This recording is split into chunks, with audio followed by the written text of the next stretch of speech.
대표님, 시장이 정말 많이 바뀐 것 같습니다.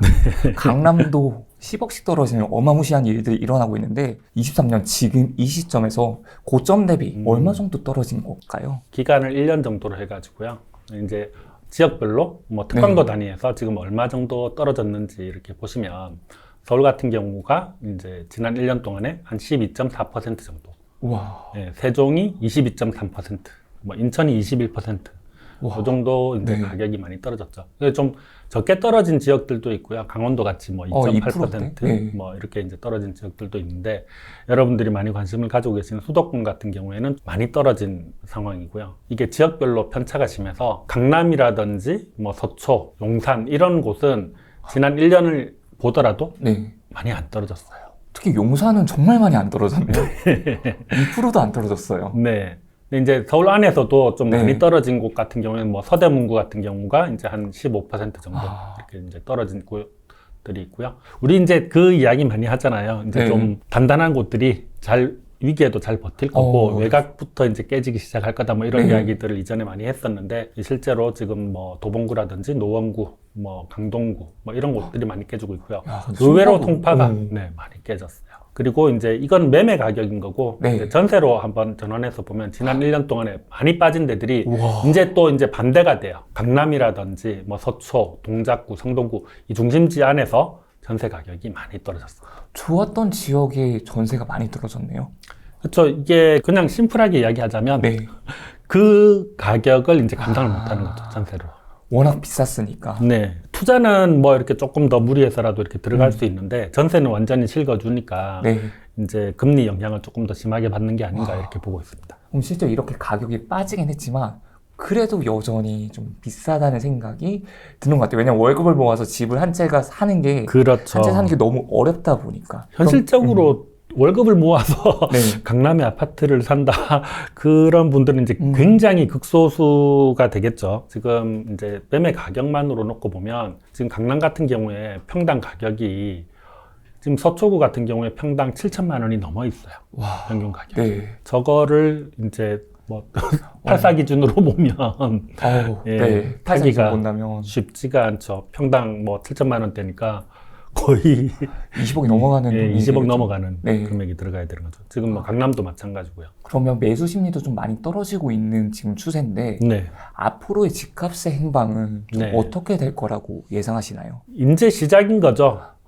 이제 시작. 여기가 제일 위에 상단이 가격이에요.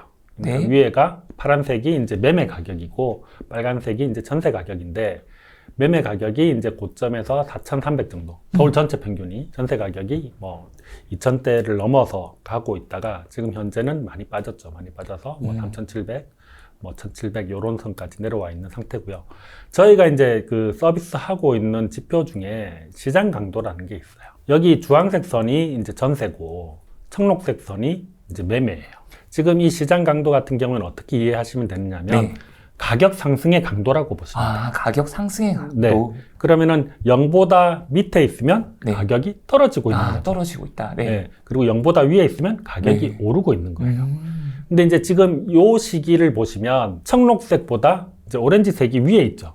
그 말은 매매 가격 상승은 약한데 전세 가격은 많이 강한 거예요. 그리고 여기 빨간색 점선으로 100이라는 기준선을 그어놨어요. 100을 넘어가면 이제 과열되는 상황인 거예요.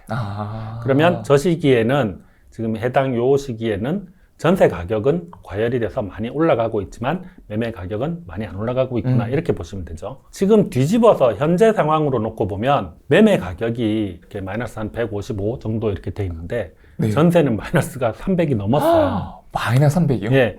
이거는 역대 처음 있는 일이에요. 그러니까 지금 그래프 자체에서도 처음인 것 같거든요. 이 전체 기간에서 처음이고 그리고 대한민국에서 이제 이런 어떤 통계 자료 만들면서도 처음 있는 일이에요. 전세 가격이 이렇게 떨어질 수가 없었어요. 그러다가 이제 지금 처음으로 전세 가격이 이제 저렇게 급락을 하는 상황이 됐고 만약에 시장이 상승을 하려고 하잖아요. 상승을 하려고 하면 반드시 이 앞에 구간에서도 이제 동일하게 발생을 하지만 매매 가격보다 전세 가격의 상승이 높아야 됩니다.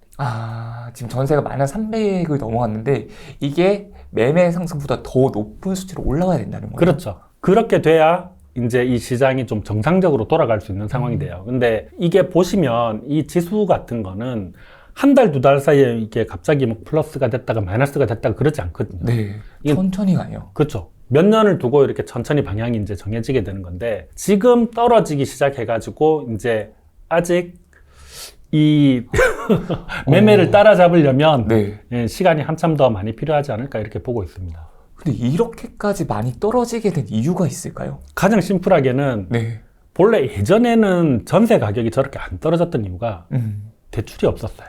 아. 전세 대출을 이제 2009년도부터 풀어주고, 네. 그리고 이제 그게 정권이 바뀌고 하면서 점점 더 많이 풀어졌죠.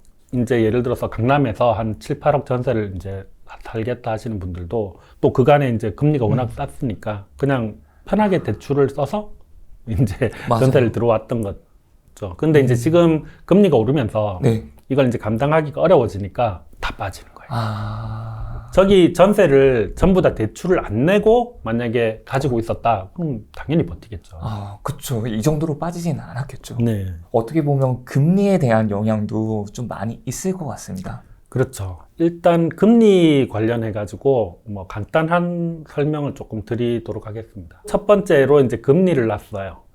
결국은 금리가 유동성이라고 하죠. 지금 이제 통화량에 네. 영향을 미치게 되고, 이 통화량이 소득이나 물가에 영향을 주게 되고, 우리가 물가가 많이 오르고 내 소득이 줄어들고 이렇게 하면 뭐 이렇게 지출하기는 어려워지잖아요. 어렵죠. 심리가 이제 얼어붙게 되고. 꽉 짜내게 되죠, 이게. 그렇게 되면 이제 공급에도 영향을 미치게 되고 정책에도 이제 변화가 생기는 거죠. 네. 지금 현재는 이 여러 가지 요소들 중에서 한 가지만 가지고 이게 바뀌진 않아요. 예를 들어서 금리가 이렇게 뭐 올라갔어요. 그럼 네. 자연스럽게 유동성을 흡수를 하게 되는 건데, 네. 이렇게 하는 상황에서 마지막에 가서 정책이 안 따라와 준다. 이러면 또 이야기가 달라지는 거거든요. 아, 네. 그러니까 이 가격 결정을 하는 요소가 딱 하나의 영향을 받아서 가격이 오르고 떨어지고 하는 게 아니고, 네. 이게 유기적으로 복합적으로 이제 다 연결이 돼 있다는 거예요. 그래서 그 각각이 이 가격에 영향을 줘서 최종적으로 결정이 되게 된다. 지금 현재 상황에서는 금리가 이제 많이, 그러니까 이전에 비해서 네. 많이 오른 상황이고, 거기에다가 이제 추가적으로 몇 가지 문제가 더 이제 발생을 했죠. 이제 네. 뭐 예를 들자면 그 환율 문제도 발생을 했고, 예, 그것 때문에 작년 같은 경우에 이제 국민 총소득이 마이너스가 맞아요. 났다, 뭐 이런 이야기들도 나오는 상황이니까, 그런 여러 가지들이 맞물려 있는 거라서 지금 현재 금리가 뭐 주춤한다든지 아니면 조금 빠진다든지 한다고 해서 이 집값이 다시 이제 반등해가지고 올라가기는 어렵지 않을까 이렇게 보고 있습니다. 금리가 너무나도 높게 많이 올랐었는데, 네. 이제 한번 이제 기준금리가 동결이 됐잖아요. 네네네. 이제 그걸 보고, 아, 이제 금리가 인하될 거다. 또는 이 정도로 이제 지속이 될 거다. 그러면 다시 또 분위기가 반전되지 않을까? 이런 생각을 하시는 분들도 있을 것 같아요. 참 성격 급하신 분들이 굉장히 많죠. 그래서 이게 금리의 방향이 아직 결정이 돼 있는 상태는 아니에요. 바로 이제 어제 예, 뭐 이렇게 미국에서 금리가 이제 네. 더 올라갈 가능성이 있습니다. 뭐 이런 이야기가 이제 나오기 시작하고, 우리나라에서도 이제 그 영향을 받지 않을까 뭐 이런 이야기도 있는 상태예요. 근데 그거가 아니더라도 저게 단순히 뭐 금리가 더 이상 안 오른다, 기준금리가 안 오른다고 해서 시중금리가 안 오르는 건 아니거든요. 그리고 이제 기준금리가 조금 빠지더라도 뭐 이렇게 정부에서 뭐 금리를 또 이렇게 조절을 하고 해서 더 이상 못 올라가게 막아놨다라고 해서 과연 주택 가격이 올라갈까? 그건 전혀 이제 좀 별개의 문제라고 보고 조금 있습니다. 전에 말씀 주셨던 것처럼 금리의 영향도 있지만 통화량, 그리고 소득 물가, 수요 심리, 공급 정책 변화까지 너무나도 여러 가지가 복합적이게 되다 보니까 하나만 잘 풀린다고 해서 되는 게 아니라는 거죠. 네네네. 특히나 저게 이제 그 추세를 어떻게 전환을 시키려고 하면 저기 있는 것들의 대부분이 같은 방향을 봐줘야 돼요. 아, 대부분이. 네. 그러니까 정부도 가격을 끌어올리겠어. 뭐 그리고 금리도 많이 내려가 있는 상황이고 경기도 좋아요. 그렇게 되면 이제 아주 좋은 상황이 되는 건데, 정부에서 열심히 끌어올리려고 하는데 경기가 나빠요. 쉽지 않은 이야기인 거죠. 네. 금리 뭐 이렇게 집 사는데 금리 좀 낮춰줄게. 뭐 보전해 주겠어. 라고 해도 이게 실제로 이제 턴하기는 쉽지가 않거든요. 경기가 안 좋으면 내가 모을 수 있는 돈조차도 작아질 수밖에 그렇죠. 없으니까 네. 집을 사기에는 너무 큰 용기가 필요한 거죠. 그렇죠. 지금의 거래량은 상당히 낮은 편이잖아요. 그렇죠. 근데 기사에서는 지금 거래량이 좀 반등했다. 네. 이게 좋은 시그널이다. 네. 라고 나오는 기사들도 있는데 그런 부분은 좀 어떻게 봐야 될까요? 거래량이 반등을 했다는 게 그걸 잘 모르겠어요. 첫 번째는 여기에서도 거래량이 이제 뭐 한 800건 이렇게 되다가 1300건 뭐 이렇게 1700건 두 배가 됐잖아요. 네. 그러면 이제 이게 거래가 회복이 된 거냐? 그렇지 않잖아요. 네네. 그러지 않고 지금 여기에서도 지금 거래량이 한 1700건 2월 달에 네. 그 정도로 올라와 줬는데 특히 서울을 보고 저걸 이야기를 많이 하시더라고요. 네, 맞습니다. 전국으로 놓고 한번 보면 특광도 단위로 해서 제가 이제 그 차트에서 정렬을 해가지고 한번 보여드릴게요. 세종 같은 경우에 거래량이 지금 대략 한 500건 정도 거래가 됐고요. 그 2월 달 평균이에요. 3월 달은 아직 며칠 안 됐기 때문에 2월 달에 평균 한 413건이 거래가 되면 평균인데 500건이 거래가 됐어요. 이러면 아직 수집이 완료가 되지 않았는데 평균을 넘었구나. 거래가 좀 회복이 됐구나. 이렇게 이야기를 할 수 있는 거죠. 네네. 네. 거기 말고도 뭐 70% 정도를 넘어서면 이게 이제 수집이 완료가 되면 그래도 좀 더 들어오기 때문에 평균에 부합하는 선까지는 가겠구나. 자, 전국에서 제일 꼴찌가 어디냐면 서울이에요. 네. 평균의 29%. 전국에서 꼴찌예요. 지금 현재. 그런데 거래량이 회복을 했다라고 보기는 너무 섣부르지 않을까. 더군다나 지금 그 전월세 같은 경우에 거래량이 전월세 거래량 같은 경우에 서울에서 이제 여기가 표시가 돼 있으니까 지금 보면 5위예요. 100% 이상 거래가 됐어요. 전월세는 사실은 이제 이게 바로바로 들어오는 경향도 있고 해서 전월세 같은 경우에는 평균의 100% 이상이 거래가 되는데 매매가 한 30%밖에 거래가 안 됐다. 그럼 거래가 살아나는 거는 좀 어렵지 않겠나.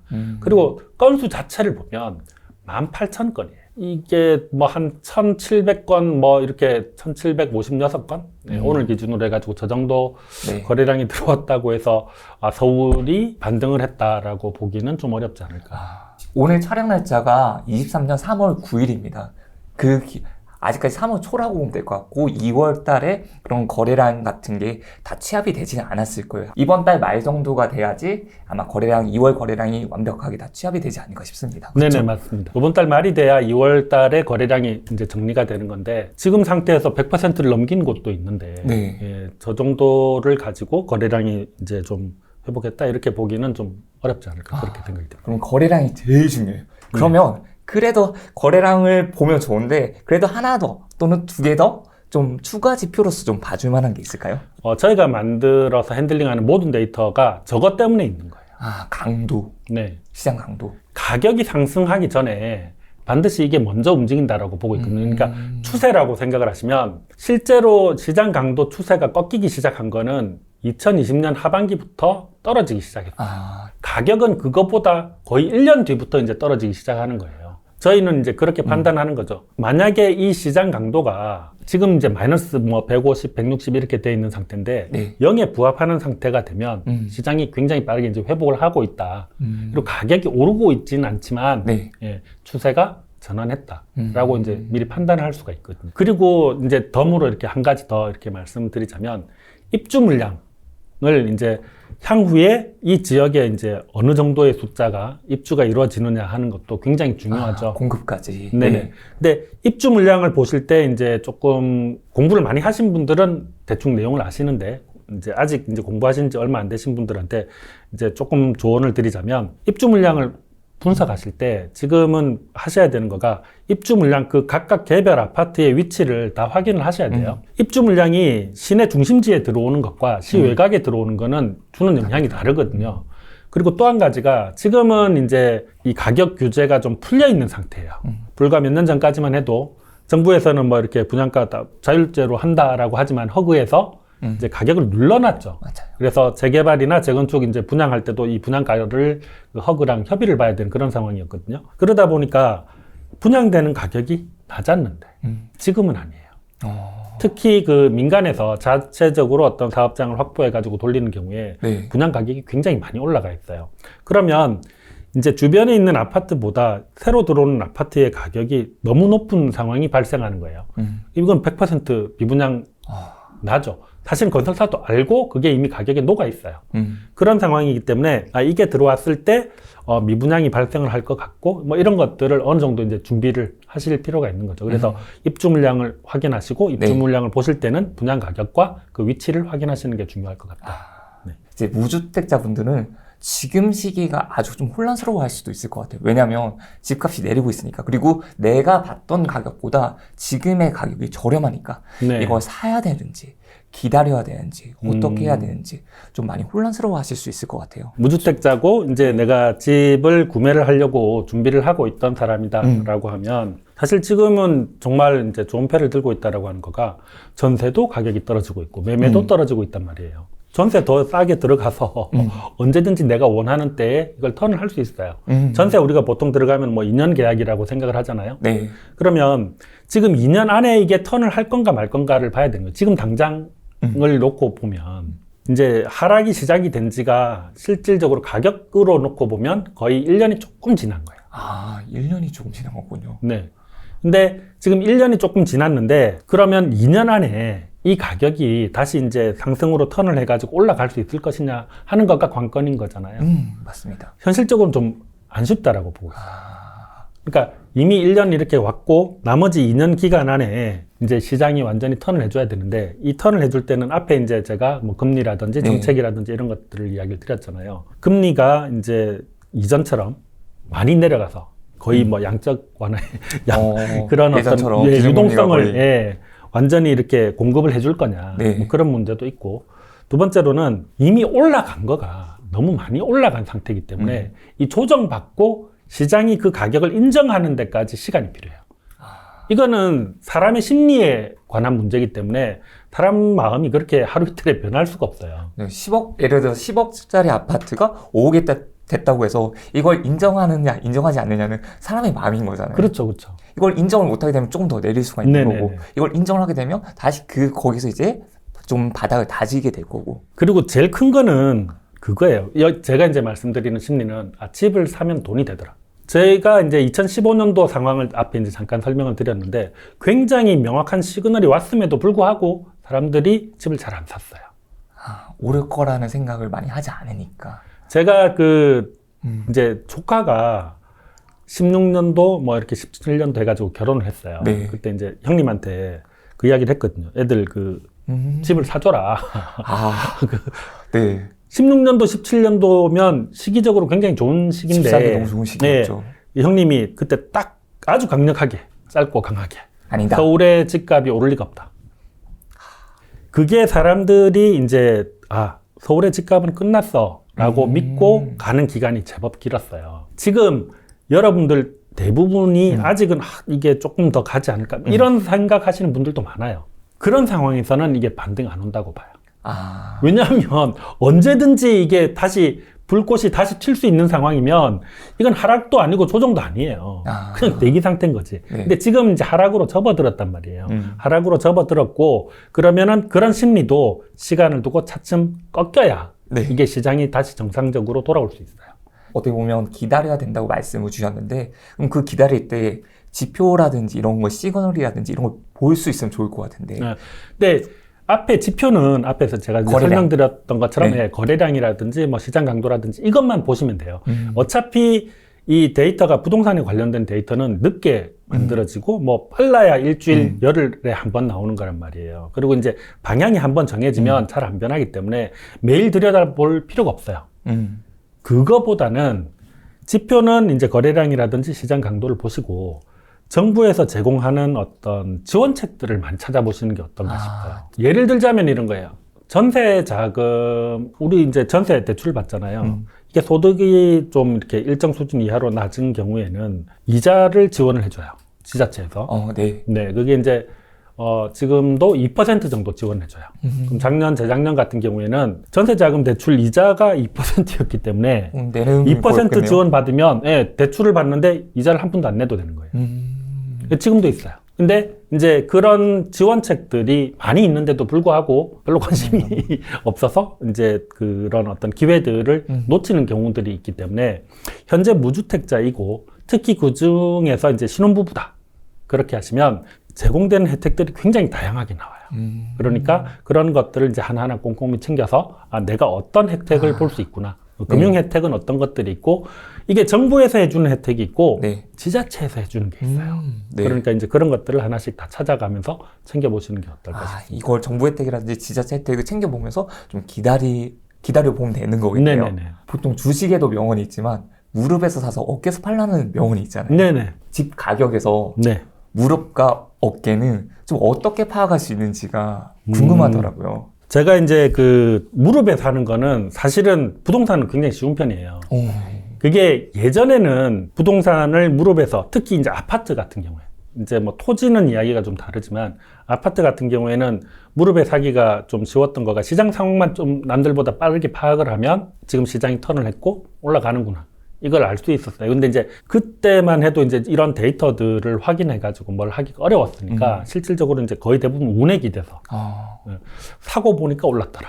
뭐 이런 경우들이 이제 대부분이었죠. 근데 이제 지금은 저런 어떤 데이터들이 나와서 시장이 어떻게 돌아가고 있다라는 거를 굉장히 빠르게 좀 쉽게 이렇게 파악을 할 수가 있어요. 그러니까 앞에서 말씀드린 것처럼 적어도 거래량이 평균선을 들어왔는데 정부의 정책들도 이제 좀 지원을 해주고 그렇게 되면 이제 들어가 보실 만한 상황인 거예요. 그리고 이제 우리가 무릎이다 아니면 무릎보다 사실 발목 부근이다 라고 할 때가 이제 이런 데이터 말고도 나오는 신호 중에 하나가 정책이죠. 네. 그러면 이 부양책의 끝판왕 양도소득세 면제 양도소득세를 면제해드립니다. 진짜 그 신호가 나오면 이제 거의 바닥이라고 볼 수가 있겠네요. 그렇죠. 이거는 이제 정부에서 할 수 있는 가장 강력한 정책이 두 가지가 있어요. 하나는 양도세 면제, 하나는 주택 공급을 안 하는 거. 2013년도에 두 가지를 다 했어요. 13년도요? 네. 와. 10년 이내에 최근에 이제 공부 시작하신 분들은 뭐 이렇게 전설로만 들었던 비과세. 집을 몇 개를 가지고 있어도 다 비과세. 다 비과세. 그때 산 건 다 비과세. 오늘 사서 내일 팔아도 비과세. 그런 상황이 있었죠. 그게 이제 정부에서 시장을 부양하기 위해서 이제 내놓은 거였고, 그리고 13년도에 이제 내놨던 또 한 가지가 택지를 더 이상 공급하지 않겠다. 와. 그러다 보니까 이제 공급이 완전히 막혀버리는 거예요. 네. 택지가 이제 조성되기 어려운 상황이 되고 그런 것들은 한번 막혀버리면 다시 돌리는데도 몇 년이 걸리니까. 그래서 이제 이런 어떤 정책들이 정부에서 내놓게 되면 정부가 다 이렇게 내놓을 수 있는 모든 카드를 다 던졌구나. 그게 지금 딱 두 번 나왔어요. IMF 때 나오고 13년도에 나오고. 시장 진짜 안 좋을 때. 네. 그러니까 만약에 그런 신호가 나온다. 그러면 이미 이제 볼만한 그런 상황인 거고 거기에 이제 거래량까지 수반이 된다면 확실하게 이제 신호가 온 거죠. 근데 그때 보통 사람들의 생각은 야, 진짜 안 되니까, 시장이 안 좋으니까, 그리고 앞으로는 집값이 내릴 거니까 이라고 생각을 하신 양도세 면제좀 뭐예요? 어차피 집값 내리면 소용도 없는 건데. 이렇게 생각하시는 경우들이 대부분이더라고요. 저번 정권이 들어올 때 이제 그 전까지는 어쨌든 부양하는 쪽으로 이렇게 가다가 저번 정권이 이제 들어와가지고 규제하는 쪽으로 이제 시작을 했어요. 그래서 강의할 때 그런 이야기를 드렸어요. 누가 이길 것 같으냐? 시장이 이길 것 같으냐? 정부가 이길 것 같으냐? 이 이야기를 했어요. 시장이 이긴다고 볼 수도 있고, 아니요. 정부가 이긴다고 볼 수도 있고. 이게 왜 그러냐면 정부는 죽을 때까지 때리거든요. 이 그렇죠. 정권이 바뀌면 모르겠는데 자기들이 한번 방향을 정하면 원하는 결과가 나올 때까지 때려요. 어떻게 보면 결국엔 정부가 이긴다고 볼 수가 있거든요. 그렇죠. 이제 뭐 논리적으로 보면 당연히 이제 시장이 이기는 거죠. 이 시장을 어떻게 할 수는 없는 거니까. 그렇게 되지만 정부에서 지속적으로 때리고 죽을 때까지 때리는 거잖아요. 한 번만 계속 때리니까. 그러다가 이제 자기가 먼저 정권이 바뀌어버리면 이제 어쩔 수 없는 거지만 이번에 이제 정권이 바뀌었고 또 이제 정책의 방향이 바뀌었어요. 이번 정권이 들어오고 나서 이 가격이 빠지고 있단 말이에요. 그럼 정부가 원하는 거는 어떤 정부든지 안정인 거지 폭등이나 폭락을 바라진 않아요. 맞아요. 그럼 지금 빠지는 상황이니까 이걸 돌리기 위해서 이제 부양책을 조금씩 이제 계속 쓰고 있잖아요. 근데 이게 효과가 없으면 점점 더 강한 게 나오는 거고 그게 시장이 턴을 할 때까지 나올 거예요. 턴을 할 때까지. 근데 정부가 내놓을 수 있는 가장 강력한 방책이 그거기 때문에 사실 이제 그거 나오는 수준이면 집을 사는데 필요한 거의 모든 혜택을 다 줄 거예요. 정말. 규제 지역도 전부 다 완화가 되고. 근데 뭐 이 대출 규제 이런 것들도 당연히 풀어주고 정말 심하게 나오면 뭐 이자도 지원해 드립니다. 이런 이야기 나올 수 있어요. 그 정도까지도. 네, 말씀드렸잖아요. 네. 방향을 정했고 이걸 살리겠다라고 했으면 할 때까지. 살려야 되니까. 예. 네. 살아날 때까지. 그래서 이제 그런 것들을 보시면 좀 이제 신호들이 될 거다라고 보고 있고요. 어깨에서 이제 무릎에 사는 거는 이제 그래서 거래량이라든지 정책 뭐 이런 것들을 보면 판단이 충분히 되실 것 같고, 어깨 파는 게 참 어렵죠. 매도가 정말 어렵다는 이야기들을 많이 하세요. 보통 뭐 매수가 기술이면 네. 매도는 예술이다 뭐 이런 이야기 많이 하시잖아요. 맞아요. 예. 우리가 이제 어깨라고 판단할 수 있는 부분은 저는 개인적으로 정책이 변경이 됐거나, 그러니까 정책이 변경이 됐다는 말은 정부가 판단했을 때 충분히 살아났어. 일대가 이제 변경이 되는 거잖아요. 아니면 죽이려고 했는데 확실하게 죽여놨어. 이제 좀 풀어줘도 될 것 같아. 이러면 이제 이 정책이 변경이 된단 말이에요. 정권이 바뀌어서 혹은 이제 정책이 그럴 일이 거의 없는데 정책이 변경이 됐다. 이러면 지금 안 좋은 시그널이 왔구나. 이렇게 판단해야 될 거고, 네. 가격적인 면에서 이 어깨에 왔다라는 말은 사실은 이게 어깨라는 걸 알 수가 없어요. 가격적으로는. 그렇죠. 이게 네. 어깨인지 뭐 머리인지 배꼽인지 데이터로 절대 알 수 없어요. 그 위 고점을 한번 찍어야지 그때가 어깨였구나. 아니요. 가격이 조금 조정받는 구간들도 있거든요. 그쵸. 단기간 동안에. 이제 예를 들자면 네. 이런 구간이죠. 지금 이게 정부에서 이제 파리 대책이라든지 뭐 엄청나게 대책들을 쏟아내니까 가격이 못 올라가고 주춤하고 거래량이 이제 반토막 나는 이런 상황들이 왔었거든요. 이게 이제 계속 갈지 안 갈지는 아무도 모르는 거예요. 네. 네. 사실 저는 개인적으로 19년, 20년도에 조정이 왔어야 된다라고 보는 편이거든요. 근데 코로나 터지고 유동성이 그렇게 공급될 거를 아무도 예상 못 했잖아요. 예상할 수 없죠. 그거는. 네. 그런 것처럼 이게 어깨가 머리 꼭지를 잡는 거랑 동일한 난이도예요. 사실은. 네. 근데 이제 굳이 어깨를 가늠해 볼 수 있는 것들이 이제 우리가 그냥 상식선에서 봤을 때 일정 기간 안에 너무 급하게 많이 올랐다. 그렇게 볼 때랑 그리고 정책이 변경이 됐다라고 이제 느낄 때 시장이 정상적인 상황은 아니구나. 뭔가가 이제 변경이 되는구나라고 느끼면 그게 일단 1차적인 어떤 시그널이 되는 거죠. 사실 어깨에 팔 수 있는 이제 방식은 이건 제 방식이에요. 앞에서 말씀드린 것처럼 데이터를 가지고 오늘 가격이 어깨입니다. 는 안 돼요. 네. 그런데 이제 내가 이걸 팔아서 뭐 할 거야는 내가 조절할 수 있어요. 그쵸. 네. 그래서 이제 제가 이제 뭐 요즘은 이제 밖에서 사람들 많이 안 만나고 이렇게 하지만 예전에 이제 그 뭐 강의를 하거나 아니면 뭐 이렇게 행사를 가거나 이렇게 하면 사람들이 와서 이제 제일 많이 물어보는 것 중에 하나가 이걸 팔아야 될까요? 더 들고 갈까요? 이걸 물어봐요.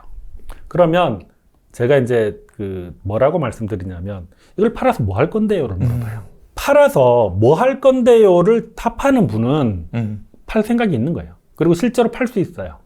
근데 이게 없는 분들은 어차피 팔 생각도 없고 그냥 던져보는 말인 거예요. 진지하게 답하기가 어려워지겠죠. 근데 이거를 왜 물어보느냐면 내가 이 물건을 파는 가장 좋은 시기는 이 물건보다 더 좋은 물건을 찾았을 때. 그쵸. 예. 갈아탈 수가 있는 그쵸. 거죠. 이게 제가 이때까지 부동산 투자를 이렇게 하시는 분들 중에서 이 물건을 팔아서 현금에 넣어놓는, 그러니까 은행에 이제 그냥 넣어놓는 분은 본 적이 없어요. 뭔가를 사든지, 네. 아니면 뭔가 어디다가 뭘 일을 벌이든지를 하게 되는 거죠. 그거 없이, 그러니까 내가 이 돈을 회수를 해서 뭔가를 하겠어라는 계획 없는 상태에서 네. 현금을 회수하잖아요. 네. 19은 사고를 쳐요. 왜냐하면 돈이 통장에 꽂혀 있는 거를 못 봐요. 그쵸. 좀 뭔가를 해야 되니까 실수를 해요. 뭐 이상한 상가를 산다든지 어중간한 토지를 좀 크게 산다든지 뭐 그런 분들도 계시고 뭐 잘 모르는 주식을 한다든지 어느 정도 내가 목표로 하는 내가 만족할 수 있는 수익률을 채웠어가 되면 그때부터는 이 물건을 팔아서 현금으로 바꾼 다음에 이 현금을 어디로 옮길까를 고민해가지고 적당한 곳을 찾으면 네. 그게 가장 좋은 타입이에요. 지금 누군가는 이 영상을 보면서 이 아파트의 가격을 보면서 지금 가격이 빠지는 게 정상이야. 가격이 너무 많이 올랐어. 가격 더 내릴 거야. 이렇게 생각하시는 분들도 있고 네. 아니면 이런 하락장이라는 게 너무 상승장만 보다가 하락장이 처음이라고 생각하시는 분들도 있을 것 같거든요.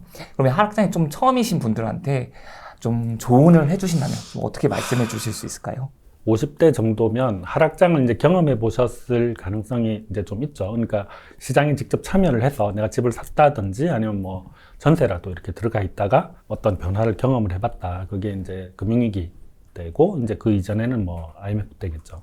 그런 경험들이 있으신 분들이 있는데 지금 현재 한 30대, 40대 초반 정도면 그런 경험이 없으신 분들이 좀 많이 계실 것 같아요. 실제로 뭐 지금 30대라고 하면은 10년 전으로 돌려보면 20대인데 20대에 뭐 이렇게 집을 샀거나 뭐 전세를 자기가 이제 이렇게 핸들링 했거나 이러기가 좀 어려우니까. 제가 이제 그분들을 위해서 이제 준비한 화면이 하나가 있어요. 우리가 아파트 가격이 굉장히 많이 오른다고 생각을 하잖아요. 네, 아파트 가격이 많이 오른다고 생각하는데 사실은 그러지 않아요. 이게 이제 아파트 가격이 KB에서 이제 지수가 처음 만들어지기 시작한 게 86년도거든요. 그거하고 물가하고를 한번 비교를 해봤어요. 그럼 얼마나 이렇게 물가보다 아파트가 많이 올랐을 것 같잖아요. 별로 안 올랐어요. 지금 지수로 보니까 많이 안 올랐네요. 네, 큰 차이가 나지 않아요. 뭐 서울 아파트가 그나마 좀 많이 이제 그걸 하긴 했는데 이거는 어차피 다 공개되어 있는 자료니까 본인들이 직접 한번 만들어 보셔도 될 거예요. 과연 물가보다 아파트 가격이 얼마나 많이 올랐을까? 근데 이건 이제 우리나라 이야기인 거잖아요. 해외의 경우를 놓고 한번 보면 주택 가격 지수 중에서 이제 가장 오랜 기간, 그걸 이제 추적을 해본 거예요. 1650년도부터. 1650년이요? 네. 그럼 이제 그 사이에는 뭐 이렇게 전쟁도 여러 번 있었고, 뭐 산업혁명도 있고, 뭐 굉장히 많은 일들이 있었겠죠. 그 기간 동안에 주택 가격을 쭉 이렇게 추적을 해보니까 결과적으로 이제 나온 답이 주택 가격은 원칙적으로 물가 상승률하고 유사하게도 가더라. 그리고 특정한 상황에서 물가 상승률보다 2배 이상 가는 구간들이 발생하기는 하지만 그걸 넘어서지는 못하더라. 아파트는 조금 달라요. 그 이유가 있을까요? 주택은, 그러니까 지금 우리나라 그 아파트 가격이 좀 빠르게 이렇게 빠지고 있잖아요. 해외는 그게 좀 늦게 지금 이제 빠지고 있거든요. 왜 그러냐면 우리나라는 아파트가 거의 금융자산이에요. 다 이렇게 규격화되어 있고 이 시세를 대부분 다 알잖아요. 그렇죠. 알아볼 수 있는 게 너무나도 많이 잘 되어 있죠. 단독주택은 그게 안 돼요. 해외는 주택이 이제 이 아파트가 대세가 아니고 진짜 이제 단독주택, 우리가 이제 생각하는 그런 주택들이 대세다 보니까 가격을 알 수가 없어요. 그럼 미국만 해도 이 주택 가격을 추정해 보려면 감정평가사 불러야 되는 거예요. 좀 느리게 반영될 수밖에 없겠네요. 그러니까 가격이 지금 오르고 있는지 떨어지고 있는지를 알 수가 없어요. 우리는 어플 하나만 딱 켜면 옆집이 얼마에 거래가 됐네. 다 나오니까. 매물이 몇 개가 있네. 다 알아요. 이 동네는 그걸 할 수가 없어요. 그러다 보니까 이게 늦게 가는 거예요. 그리고 특별하게 우리나라 사람들이 아파트를 좋아해요. 그러다 보니까 금융상품의 어떤 성격에다가 이제 이 선호도가 더해져 가지고 다른 주택이 과연 지금 몇 년 동안에 얼마나 올랐을까? 아파트만큼 올랐을까요? 안 올랐어요. 아파트만 많이 오른 거예요. 그래서 이제 아파트가 이제 우리나라 물가 상승률보다 2배를 조금 넘어서는 상승률을 보일 수는 있어요. 일정 기간 동안에. 하지만 원칙은 아파트도 주택이기 때문에 이게 물가 상승률 이 범위를 크게 못 벗어난다. 이거를 이제 기억을 하셔야 되고요. 그래서 이렇게 쭉 보시면 가격은 오를 때도 있고 조정을 받을 때도 있고 떨어질 때도 있어요. 그런데 물가는 해마다 꾸준히 올라가는 거죠. 그래서 어느 시기에는 이제 가격은 안 오르는데 물가는 계속 올라가고 그러면서 이제 이 가격이 타져지는 거예요. 그러면서 이제 이게 밸런스를 잡아가는데 결국 그 시기를 사는 거예요. 물건을 사는 게 아니고. 그럼 이제 지금 이제 하락장에서 뭐 작년에 집을 사신 분들도 있을 거고 뭐 5년 전에 사신 분들도 계실 거예요. 그래서 좋은 시기에 이렇게 구매를 하신 분들은 좀 잘 버티고 이제 다음 사이클에 좋은 타이밍에 이제 투자를 더 하거나 아니면 이제 갈아타기를 할 수 있는 것들을 기다려 보실 수 있을 거고 이제 뭐 지금 최근에 이렇게 구입을 하신 분들이라면 굉장히 좀 이제 스트레스 많이 받으시겠는데 결국은 이 시장이 결국은 균형을 찾아간다. 그거를 이해하셨으면 좋겠어요. 더군다나 지금 그 물가가 급하게 오르고 있잖아요. 그러면은 그렇죠. 기간이 좀 단축이 될 수도 있으니까 이게 원칙이기 때문에 이 원칙을 잘 기억을 하시고 이제 가시면 좀 버티기가 낫지 않을까 싶습니다.